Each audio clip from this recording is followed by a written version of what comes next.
Sisi tunatoka vijijini na nataka niwape story moja. Samahani sana mdogo wangu Makonda. Na message hapa mheshimiwa atakufadia. Jana kuna gari imepasua matairi pale kwenye mlima Saranda pale.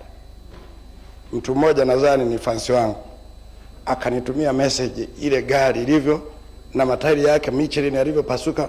Halafu kaniambia nyinyi wabunge, yani sisi tunahangaika na mashimo, nyie mnatuletea Rio Ferdinand. Ndio nani? Nataka kujiuliza hivi vitu ndugu zangu. Leo hii Mheshimiwa Naibu Spika, hebu ondoka hapa. Nenda Mwanza. Uone hii barabara. Ukitoka tu hapa kwenda kupata kwa waziri mkuu, ukisalimika kupasua tairi, una bahati. Ondoka Singida, nenda Arusha.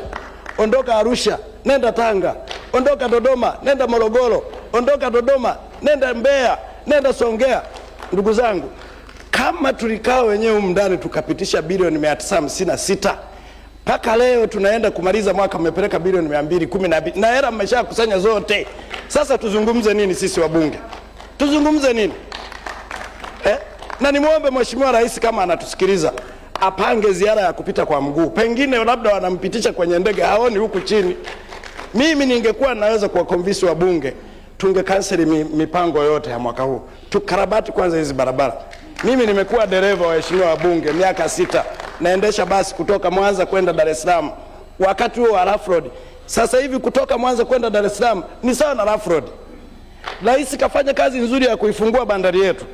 Tuna mizigo, tuna kila kitu, watu wote wanajua mabarabara ya Tanzania ni mazuri. Nataka niwaambie wa Tanzania na ndugu zangu wabunge, ikiwa hizi nchi jirani zitatulia vurugu zilizonazo, watu wengi sana watatukimbia kwa sababu ya ubovu wa barabara kwenye bandari. Sasa ni vizuri sisi kama bunge tuna uwezo na tuna maamuzi.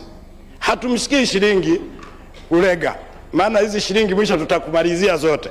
Mimi ningeshauri wabunge, sisi kama bunge leo tukipumzika saa 7, waziri mkuu ni wa kwetu humu ndani, waziri wa fedha yuko humu, wakakae waje hapa wakati tunaoenda tunatuambia hela zinaenda lini.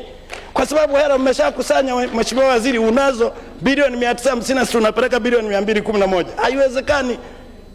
Haiwezekani, mtuhurumie. Tunaenda kujimwaga wote kutengeneza treni. Ni jambo zuri sana.